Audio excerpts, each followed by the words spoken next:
Ismim Farangiz. 26 yoshman. 2 bolam bor.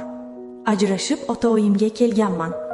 Yoshlikdan juda sho'x qiz bo'lib o'sganman. Oilada erkak qiz edim. Opamlarnikiga haftada bir marotaba borardim. Pochcham meni o'z singlisidek ko'rardi. Juda mehribon edi. Opam maktabda o'qituvchi edi. Opam maktabga ishga ketgan payti opamni yosh chaqaloqchasiga qarab o'tirardim. Ishdan kelguncha pochcham taksi qilardi. Har kuni obedga pochcham ovqatlanganiga kelardi. Farangiz, singlim, yaxshi o'tiribsizmi? deb shirin va mayin gapirardi. Yo'q, rahmat pochcha. Imronbekka qarab o'tiribman. Opam ishdan kelguncha dedim. Ha, tushunarli. Menga ovqat qilib bering. Ishga ketaman dedi. Xo'p deb pochchamga ovqat qilib berib, kuxliga kirib ovqat taxlayotgan joyimda pochcham orqamdan kelib quchoqlab oldi. "Nima qilyapsiz, pochcha?" deb o'zimni yo'qotib qo'ydim. Chunki opam bolali bo'lganiga 1 oy bo'lganda pochcham menga tegina boshladi. Opez homiladorlik paytidan beri qiynalib yuribman. Menga imkon berasizmi dedi. Shokka tushdim. Yig'lab yubordim. "Pochcha, nimalar deyapsiz? Opam bilsalar o'ldiradi-ku, ikkalamizni ham" dedim. "Yo'q, qo'rqmang Farangiz, hammasi sir bo'ladi. Opezga bildirmay yuramiz. Sizni anchadan beri yoqtirib qo'yganman" deb quchoqladi. O'zimga ham yoqib ketdi, chunki ko'rmaganimga 2 yil bo'lgandi. Rosa ehtiroslarim uyg'ona boshladi. Baribir ayolligim tutib ketdi-da. "Yo'q pochcha, unda qilmang, qo'rqaman" dedim. "Yo'q, qo'rqmang, hammasi yaxshi bo'ladi" deb shirin gapirdi. Oxiri quchoqlab oldida sekin galamnissaga yotqizdi. Pochchamniki turib ketgan edi. Rosa oyog'imni o'rtasiga tiradi. Qattiq turgan edi. Rosa yoqa boshladi. Sekin qo'llarini 2 tarvuzchamdan eza boshladi. Oh, mazza! Rosa yoqib qoldi. O'zim ham quchoqlab oldim.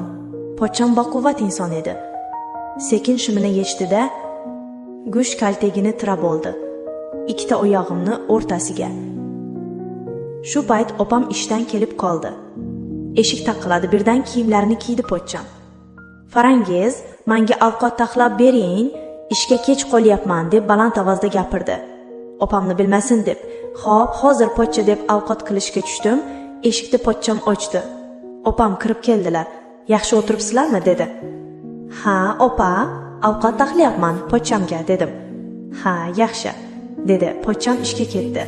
Kech bo'ldi, men uyimga ketdim. Yarim kechasi pochcham telefon qildi. "Farangiz, o'yiz oldiga boraman, chiqa olasizmi? Sizga surprizim bor" dedi.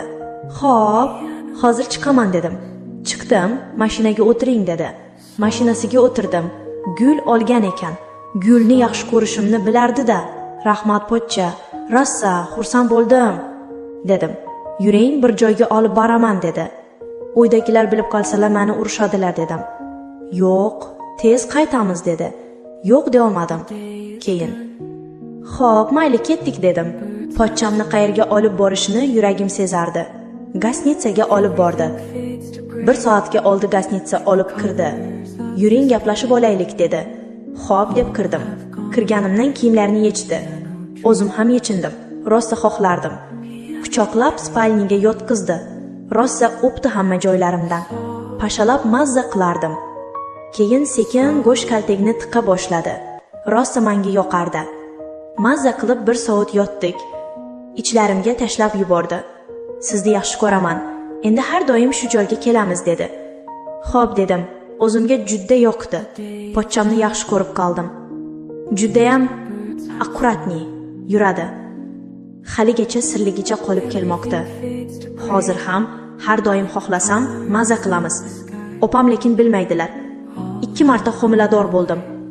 O'ldirib tashladim. O'yimdagilar bilmasin deb. Hayot davom etmoqda. Eri yo'qlar.